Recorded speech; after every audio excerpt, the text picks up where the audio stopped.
David versus Goliath, a QEW battle. Toronto FC will be at Tim Hortons Field on July 10th to take on Forge FC in the semifinals of the Canadian Championship. For tickets, go to forgefc.ca/tickets or call 905-527-FORGE.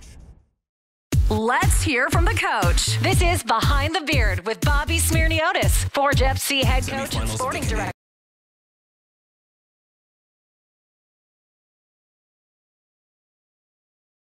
Oh my gosh, so many mosquitoes. So that's the thing. It's like you get these cottages, then you go out for the weekend, you're just fighting mosquitoes. Yeah, that's essentially what it was. No interest in that. Milty says when he goes to the cottage, he goes to feed the mosquitoes. There you go. And it's just him being I'm sure there. he's got good stories about the cottage. Yeah, of course. I don't think he goes 8 hours, though. What's the longest road trip you've ever been on? The longest road trip I've ever been on was traveling to a friend's wedding in Arkansas. Arkansas, yeah. How far is the drive? I think it's the Ozark, the lakes, something like that. Oh, yeah, that sounds familiar. It was a fantastic place. How long was it? Well, we drove, me and the friend. So this is a guy we went to university with and played soccer with, who was from Arkansas. So we drove from Toronto, stopped in Fort Wayne, Indiana, just because I have family there. Oh, really? Yeah. Overnight? Not because there's something going on in Fort Wayne. I was going to say, I don't know if there's a reason to stop. But I want to say it was like 18 hours. Jeez. Yeah. Okay, so it was an overnight thing, then you keep pushing the next keep day. on pushing through. Spent 3 days there and made it back. Okay. Yeah. Well, you know what? 4 days. I think that was the longest one. So 18 hours there, 18 hours back. Yeah. Just to confirm. Okay. Yesterday, my friend nearly killed me because we were on our way back, and it was one of those where the directions, I was sitting in the passenger seat, we had swapped, and the directions said straight for 250 kilometers. Yes. So I'm like, okay, I don't really need to look at this, right? I got this. Like, surely I won't miss it after You 250. just weren't on the road for 250 kilometers? You're on the road. You hadn't got on that road? No. So we get there. So much time goes by. We're just like talking, like playing the classic, road trip games. And she goes, have you checked the directions? You're like, what's there to check? I was like, trust me, it just says go straight. I'm like, we're going straight forever. She's like, I don't really recognize where we are. We're getting close and I don't recognize where we are. I checked the phone. It's like, I should have gotten off like half an hour ago. Oh my gosh. She was like, are you serious? How much more time do we have? And this was after 8 hours in the car. Were you on directions when you were in the car? Or? I'm always on directions. Always got things under control. There is no, we got some time. Because that half an hour added an hour to your trip. It was so bad. And a lot of tension in the car. A lot of tension. Let's just say the car game stopped after I missed the turn. You guys talked for a while. Happens on all long road trips. And then on the way back, you're just, for the last 2 hours, you don't speak to each other. Yeah. I got to a point where we were just like, we got to turn the music off. Everything needs to be silent and we just have to focus. Yes. Well, you're here. Yep, I made it. All right. What do we got? Episode 10. Episode 10, yes. There Okay. Classic episode, yes. all right? We'll talk about Vancouver, TFC, plus the summer camp that just started. All First ever Forge FC summer camp. Did you see any of the kids coming in this morning before training? Yes, I did. Yeah, I think they're here essentially all day, every day for the next 5 days. For the next 5 days, yeah. It's going to be good. Did you ever go to summer camp? No. Shoot. Okay, that's going to make my questions a little tougher at the end here. We'll adjust. Okay. So let's talk. Classic first generation Greek family. You don't go anywhere. Yeah, okay. I had a suspicion that you can might go, not have. not to camp. You can wander the neighborhood all day, come back before it's dark, but we're not sending you to camp. Summer camp? Nah. Okay. We'll adjust as needed, okay? Yeah. We'll talk Vancouver FC first and then eventually get to TFC. But I want to particularly start with the beginning of that Vancouver match because although you went down early, Forge created 3 chances within the first 12 or so minutes and had majority of the possession. So looking back on that, what was to like about the start of that game for you? Yeah, it was very good. The energy was there, both on the ball, off the ball. We created some very good opportunities, not to say half chances, but full opportunities to score. And I think we should have had one of those. And, it's exactly how we want to start the games. And a lot of processes were very good. And unfortunately, we're down on the opponent's first shot of the game. It was an excellent strike from 25 meters out. And, those happen once in a while. And it got there, and then we've done again a good job of making sure we're sticking to our game, playing our football, tying up the match. It just so happens in these last couple of games with a couple of chances of an opponent, the ball's ending up in the back of our net, and we're giving ourselves a lot of work to do after that. Yeah. Going back to the start again, I noticed, and I have been noticing a couple times, that Benni likes to shoot early and from distance a lot of the time. And I think he had one in the third-ish minute and then also forced a save off a free kick. So have you had conversations about that? And how do you think that sets the tone for the team too?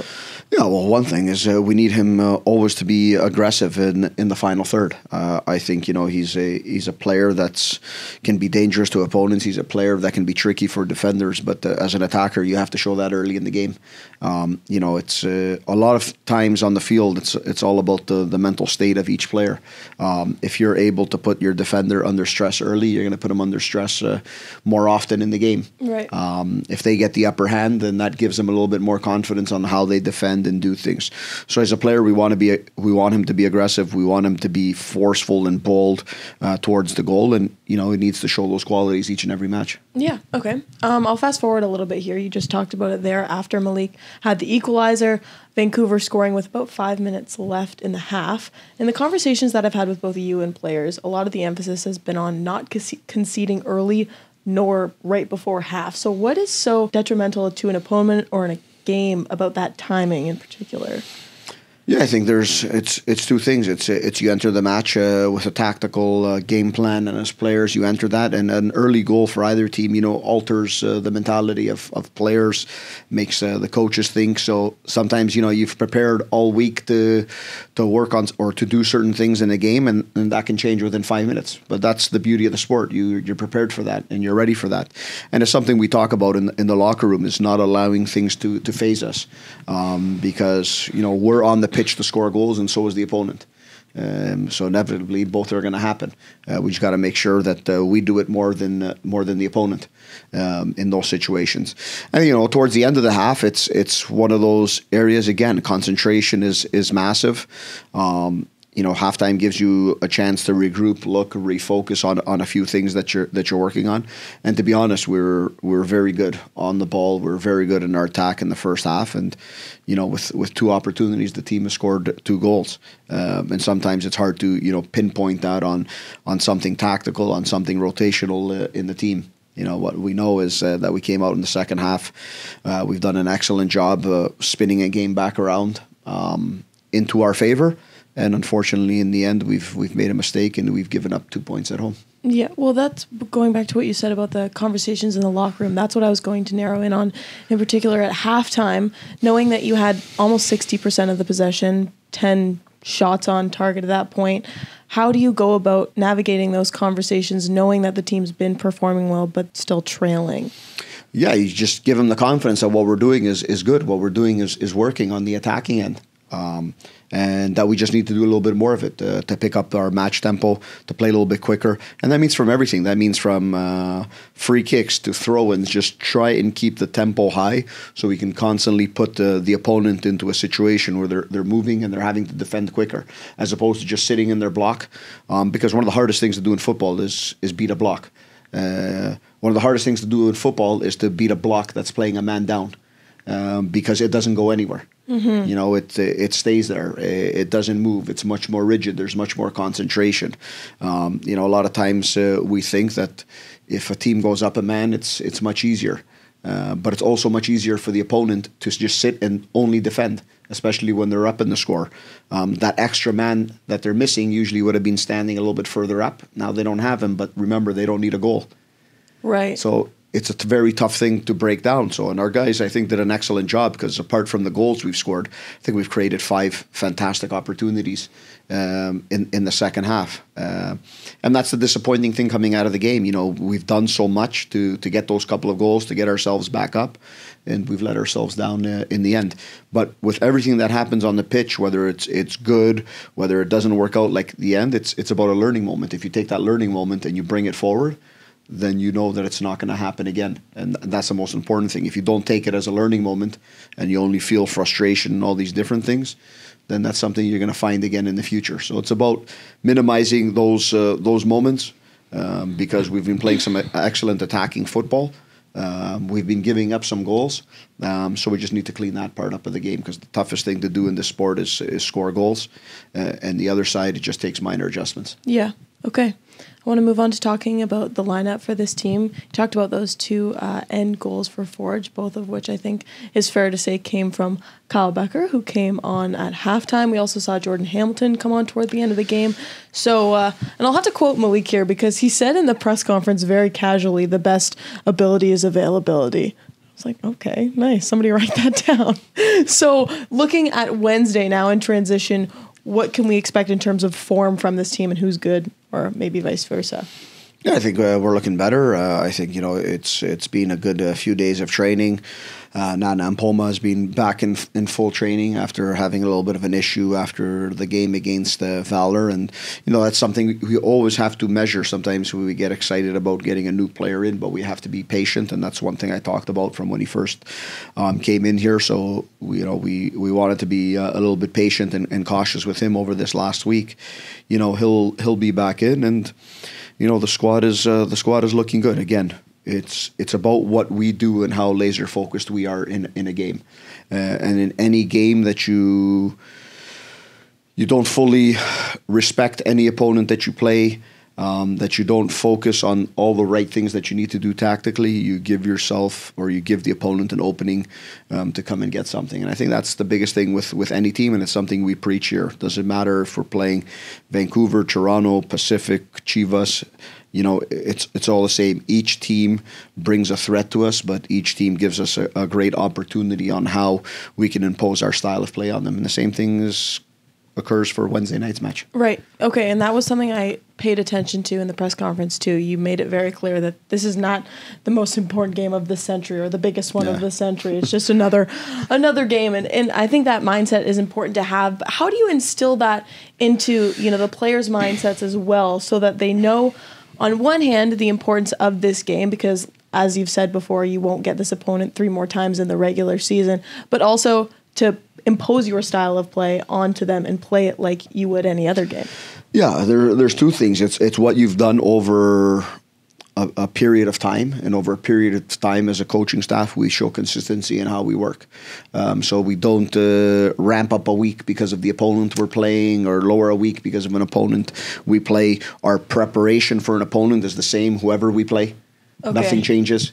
How we prepare for playing this past Friday's game with our video and so on is the exact same way we'll prepare for Wednesday. And we don't sit there and talk about the moment. Because these games, and I understand, the discussion outside. This discussion is more for fans, for spectators, and it's to get all that stuff going. But for us, it's 90 minutes of football. It's 90 minutes of football where you have to be good in your processes. You have to be good at what you do. We're a team that prides itself on playing football. That's a tough thing to do. It's a very tough thing to do in a salary cap league and so on, where you don't have the freedom of doing as you please. Because as we've seen in football, we're starting to lose more and more of creative play on the field for the result. Because in soccer especially, sometimes the easiest way to the result is by being a team that defends, by being cautious, by watching the defensive end of things and waiting for a couple of opportunities, because those couple of opportunities will be there. It's not the way we go about it. We tend, and I always say, to do this, try and do it the difficult way, but in believing in it, it's given us the success we've wanted over the years. So in going with that, it's when you prepare for this game, you're preparing yourself. You're not preparing the opponent or what the opponent's going to do, but how you can impose yourself on the opponent, and where you need to be particularly well defensively in the certain things that the opponent does well. Mm-hmm. And that's usually what we say is our, kind of our 80-20 rule. 80% us and 20% the opponent. I'm not surprised that you have that in a number. There you go. Listen, I've got questions in mind, but you keep changing my train of thought with all this conversation. I'm going to stick to it, though, because typically when I tend to go on a tangent, it doesn't end well, and I lose my train of thought again. So Start talking about koalas. Yeah, yeah, probably something like that. What I was going to get to, though, is in conversation with a lot of the guys about the past game against TFC in 2022 for that 2020 final.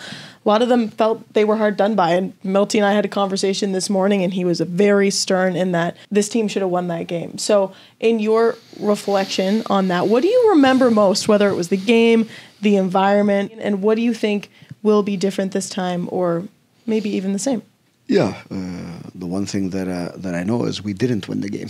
Sorry. That's for sure. No, it was an excellent performance by the team. You know, walking off the field as a coach, you felt for the players because they had done everything to win the game, and that's the beauty and the cruelty of this sport. You know, and how it goes. You could be a better team on the day and not get the glory, not get all that comes with winning championships, and we know that because we've been on the better side of many of these moments. So, if you want to be a team with ambition, if you want to be a club with ambition, you have to be prepared for both sides. The most important part is being there. The most important part is playing in the big games. The most important thing is having those moments as a club, because that allows you to grow. That allows the aura of the club to become bigger, and as that becomes bigger, that means, you know, more players want to come play here, better atmosphere in the stadium, more fans are here, and I think that's what we're growing in this club over the 5 years and 5.5 years, and that's what keeps on driving me to make sure we're better, we're consistent, and we keep on going for more. Mm-hmm. Sorry, I know that probably didn't mean much to you. Yeah, Milty thinks that you should have won. You're like, we didn't. But you see what I'm saying? Yeah, of course. Yeah. A lot of the guys on this lineup now are the same ones that played in that 2022 game. So what's to your advantage about having those vetted players who not only have played against TFC, but some of which have been a part of their academy? Yeah, to be honest, I don't think it's very important. It's important that players that have been here since 22 have played in a lot of big games, have played in a lot of important games. That's the important key here. And again, it's because it has nothing to do with the opponent. The opponent could be 90% a different team. It could be all the same team. The fact that, you know, since that game, I believe we've won another 2 CPL championships. You know, we're 4-time CPL champion. Since that game, we've played matches in Champions Cup and all that kind of fun stuff. But, you know, I think that's the most important thing, that these players, and some of them that were younger back then, if I look back to Malik, I remember he started that game in probably his 3rd or 4th professional start. So would he have been 18? No, he would have been 19 years old. Oh. 19 years old in that game. So, yeah, since then, he's had a lot more stimulus experience in these situations. So that makes you better for every game that you play for, no matter who you play. Yeah. Okay. We'll leave it there. Now I've got some summer camp questions, even though you've never been to summer camp. Never been to summer camp. I think we can still make some of them work, though, okay? I've been to summer camp as an organizer. Oh. Ran 15 or so years of summer camp at Sigma. Okay, see, that'll count. Okay, this is helpful. So first question, did you ever go to summer camp? No. But were you ever an organizer? Yes. There you go. Okay. If you were to play or take part in or even organize, let's say in the context of soccer, 1v1s or a team relay race? You need both. Oh, come on. Depends on the time of the day. 1v1s in the morning, relays right after lunch. Really? Yes. Why? Because 1v1s in the morning, kids are excited, they've got energy, they want to do stuff. And then the relays, you know, it's after lunch, it's usually hot. They've eaten, now you got to get them stimulated again. You got to get them going. Yeah, right? That's fair. So you've got to have that plan right. So if I was a kid, that's what I would want too. Okay. Get out there, you know, right after lunch and your little break time. Hey, let's go do some races. Let's compete. Right. And then you had time to bond with your teammates. Get the energy levels high. Give them 5 minutes to just kick a ball into a goal, because every kid wants to score goals. Yeah. So you want to do? Now you got their full attention for everything you want to do after that. Wow. Okay. So both ways, playing and organizing. 1v1s in the morning. Not both ways. 1v1s in the morning. Well, no. I'm saying relays in the afternoon. Yeah. Very specific. Okay. Whatever. A juggling contest or like a dribbling obstacle course? And don't give me the timestamps. Just which one would you rather be a part of? What was the second one? I'm saying juggling here. Juggling or like a dribbling obstacle course? Dribbling obstacle course. Really? Yeah. How long do you think you could juggle for? What do you mean? How long do you think you could juggle for? I'm going back to my preference. Forever? For a while. I would like to challenge you. We could. We can do it on camera next week. I really think that we should. Yeah, we should. Because if there's anything I'm confident in, it's probably not dribbling anymore, but I think that I could out-juggle you. All right. Depends on how bored I get. Oh, wow. During the contest? During our that's when I usually just chuck the ball away. Right. Because you could just go forever? Yeah, we'll see about that. Okay. I didn't really know what to call these, but which soccer-related game do you find to be most fun? Because I'm thinking of like soccer tennis, for example, or like soccer baseball, even though it doesn't have to be a combination with another sport. Interesting enough, we've played soccer baseball as Forge. Really? Yeah. Back in 2020, during COVID, we're preparing to play in CONCACAF League, which we've left here, and we're in Dominican Republic for 10 days. Oh, that's funny. To prepare. So we had our pitch at the hotel. Remember, this is while everything was locked down here. We had traveled to play. We came back, and we weren't allowed to train for 2 weeks back then. So we immediately hopped back on the flight. To leave again. To go train. So right next to our training pitch was a baseball diamond. So one night, we're like, soccer, baseball. No way. You got it. Did you play? Of course I played. We all played. Did you win? Can't remember the score. I'm going to be honest. It was staff against players. Oh, that's awesome. Coach Peter from Belgium had no clue what was going on. He was like, what is this? What is this game? Yeah, but we had fun. Sorry, that's soccer. No, that's a great story. Yeah. Is that the last time and only time that you've played that, probably? No, I played when I was younger. Okay, because I was going to say in gym soccer. class, like I've had that. It's a really great game. Especially when you're good at kicking the ball. It's an easy way to hit a home run. Oh, listen, that's everything for today. Okay. That's it. All right. I hope you enjoy the episode. Who, me? Yeah. Or the people watching? Both. Okay. Episode 11 next week.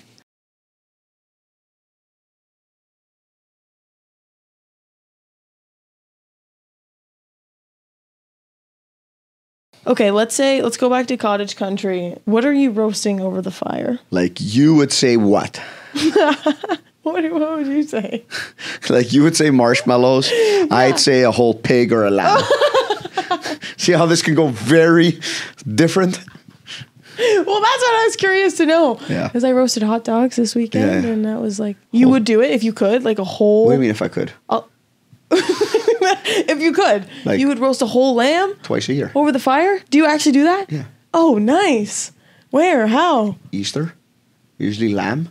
And then the celebration of the Virgin Mary, which is a big celebration for Greeks, in middle of August is usually the pig. We do that, and does it have to be like an extravagant setup, or can it just like how do you get a whole pig on? It's basically a half barrel. Yeah. Half barrel, charcoal inside. Spinning around. And it's on an automatic spinner, and it just goes for 4 to 5 hours. Wow, yeah, I was going to say s'mores. Yeah, see? I was be like, you just asked the Greek a loaded question.